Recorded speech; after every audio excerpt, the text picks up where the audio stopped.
Hi guys, today about the FIFA 16 career mode, and in the background you're going to be watching just the basic game, this Arsenal versus Tottenham. And today, starting off, I've seen a lot of YouTubers talk about how career mode needs a big revamp and how things need to change because they keep improving Ultimate Team and yet they don't seem to put any effort into the career mode. First of all, when you're negotiating transfers, maybe add-ons for players like i.e. goals per season bonus would help with simming matches, as it may even help the players to perform better. Just the little extras that could potentially add on to the FIFA experience players as well. Something as simple as that would, I think, like improve the gameplay performance. Another thing you could talk about is the ability to arrange transfer sessions for your players. So if you notice they aren't growing in a specific attribute, scripted growth, you could make it redeemable in the catalogue as well. So you could make it a certain level, so you can only get it beyond, i.e. level 50 or something.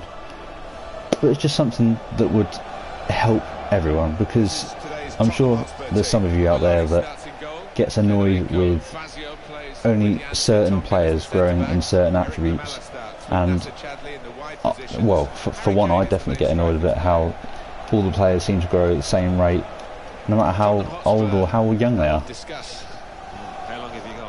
Something that is a little less important is just when you change squad numbers with the players, there used to be a grid where you could see which players had which number and you could then choose which numbers to give players, but now you don't know which player you're going to take a number away from once you've selected which number to go for.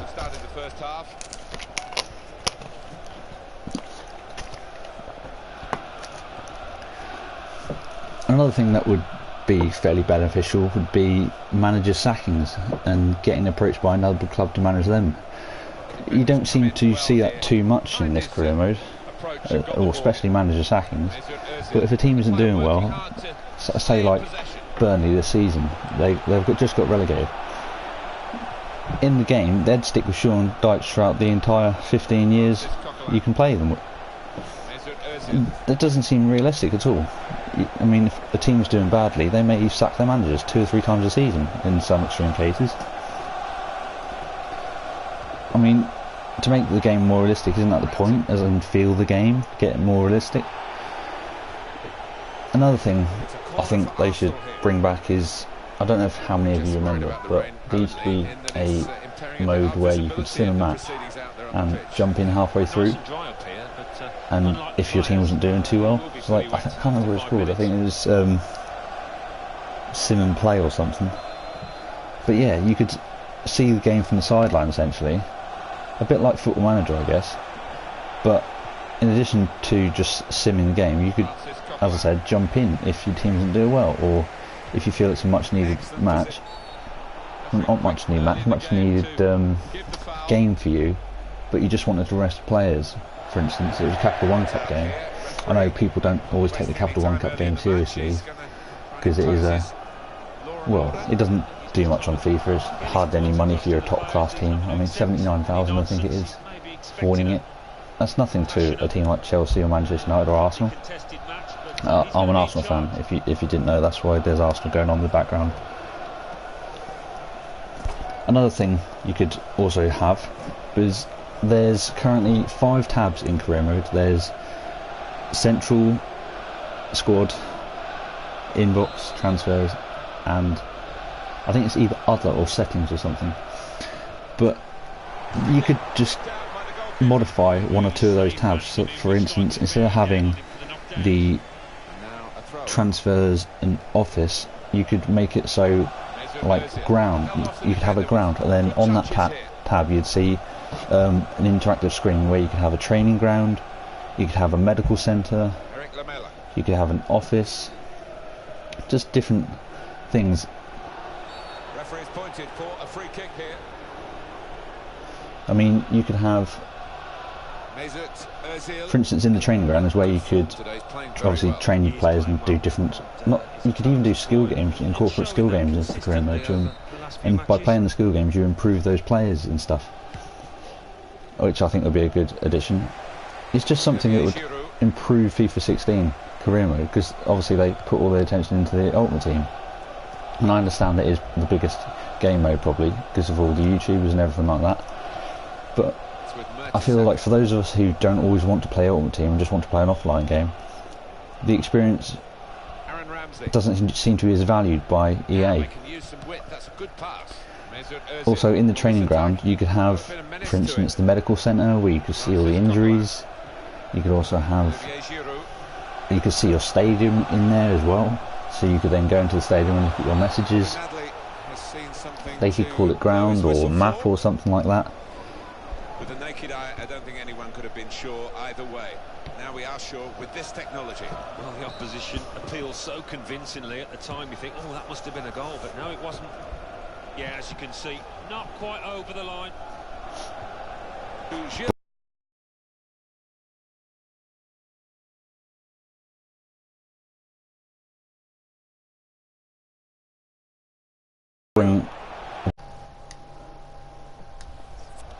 Sorry about that, just a little trouble with the internet. As I was saying, yeah, to win an international tournament such as the European Championships or the World Championships, which is the World Cup, you don't seem to get anything other than a message just pop up on the newsfeed saying that you've won the tournament. There seems to be no incentive in managing an international team. I mean, some people may choose to manage an international team purely because you can then view all the players in that nationality, which is, in a way, another thing that I'll get onto that I'd like to see them bring back from, I think it was FIFA 13 career mode, where you can see the attributes of absolutely every single player. Now, I know this isn't realistic as such, but when it gets to a point in the game, say you're at 5, well, a bit more, but maybe 8 or 9 seasons in, if you play that far, you don't know without scouting and putting certain scouting requirements out which players are the best players in the world. And for instance, maybe 5 or 6 seasons in, you could have a section where you could see like the top 5 players in every position or something. Because if you're a Barcelona or a Real Madrid, constantly improving your team and wanting to be the best you can, and then you scout this player and you buy him, but he just turns out to be not very good at all, you can maybe even offer players trials. For instance, on Football Manager, you can offer a player a trial for a 1 week to a 4 week period, and that way you can see how they play. So we've reached half time and the game is scoreless.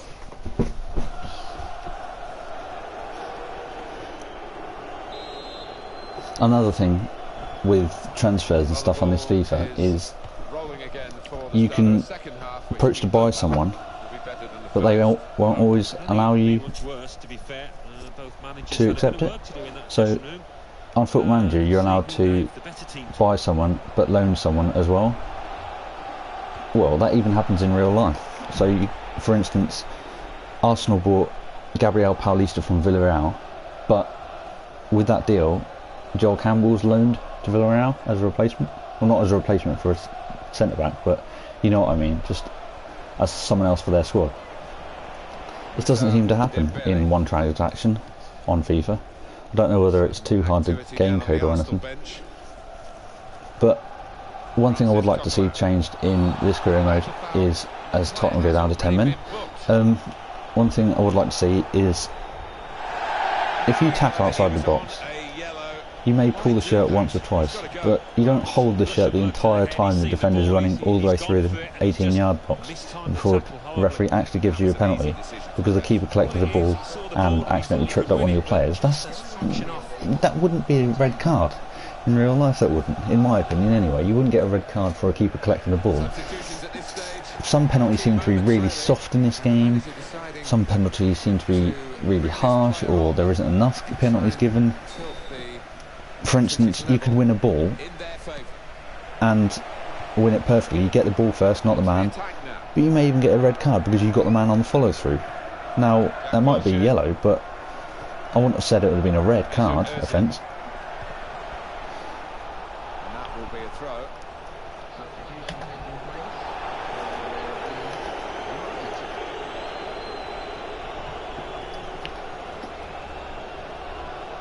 There seems to be a lot of sloppy decisions with referees and stuff in this game. I don't know if anyone else has found that out yet or not, but I seem to feel that sometimes, I mean, I've played a game where they've had 3 players sent off, or where I've had 3 players sent off from stupid decisions.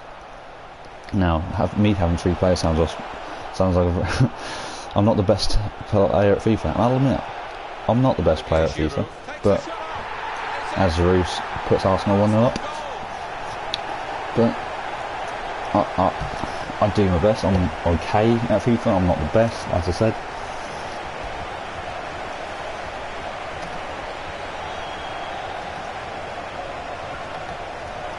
The ball from Giroud, and the keeper clawing at thin air there. He had no chance. Coming up another look at it, Alan. That will show us something. Also with this FIFA, if you win the FA Cup, I don't think you get recognised for going into the Europa League, as you do in real life. Or the second place goes into the Europa League if the winner of the FA Cup has Champions League football. And that may be something that they'll just want to address in the next one. Next FIFA. Which I think it's got to the stage of this FIFA where everyone's kind of a little bit bored of it now. And we're looking forward to September when the new one's released. Into the face of the opposition.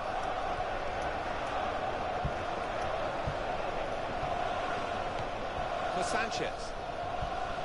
Well, he saw the guy he could switch the play to and came up with the pass as well. Excellent. Arsenal about to make a change.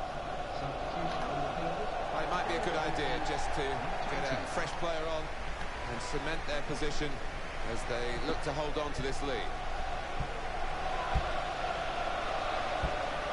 As Flamini comes on for Brazil then for Arsenal. I just want to quickly touch on Arsenal's game last night, which, if anyone didn't know, spoiler alert, Arsenal lost at home 1-0 to Swansea. Now, Fabianski has a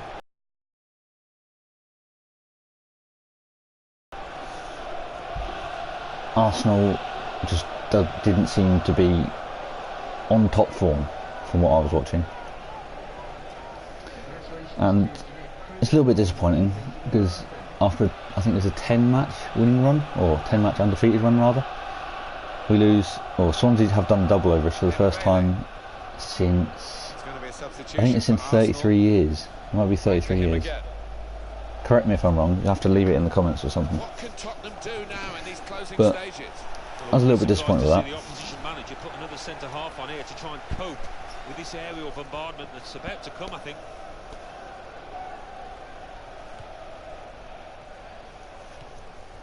Alexis Sanchez.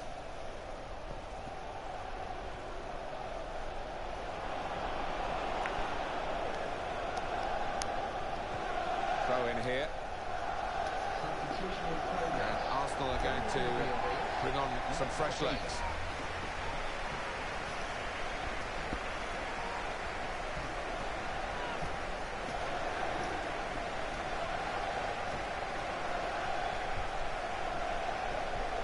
If anyone wanted me to do any football manager career mode, not career mode, rather football manager, I will have a look into doing that when the new one comes out, unless anyone wanted me to start it now. If anyone didn't know, I'm currently at uni. I'm finishing not the end of this week, but the end of next week, so from then on I should have a little bit more time until I get a job, hopefully. I'll have a little bit more time to do anything on YouTube, if you so desire. Arsenal almost go close there. I just want to touch actually a little bit on Arsenal's transfer policy for the coming season. if anyone would like to comment who they think we should sign, or who they think what department we need to sign, personally, I think we need a goalkeeper. Either Petr Cech or Hugo Lloris. Have had a look at, or maybe even Casillas. But I know he said Madrid's the best place for him. If either of those three would be, I'd happily take either of those three. I'd like to see us get another centre back, just one more centre back, and well, I know Varane's a long shout, but I'd like to see Varane at Arsenal at some point. He's French, he's young. I think he'd be a worthy replacement of Mertesacker, who has had his ups and downs, but he is a good player nonetheless. Morgan Schneiderlin is another player I'd like Wenger to sign, because he's got the Premier League experience. He's very good at centre midfield, centre defensive midfield, and I know Coquelin has come back and sort of cemented his place since his loan spell at Charlton, but he's not world class. Some may say Schneider isn't world class, but he is a very good player in the position that we need. Maybe another striker, maybe. I know Giroud's been very good this season, but it'd be very nice to. I've heard reports linking us with Lacazette, and I know he's had a very good season for Olympique Lyonnais, and I'd like to see him at Arsenal at some point. But Arsenal just beaten Tottenham 1-0, and I think I'm going to end it there. So, thank you very much for watching and listening. If you've got any comments, leave them in the box down below. And until next time, I'll see you guys later. Peace.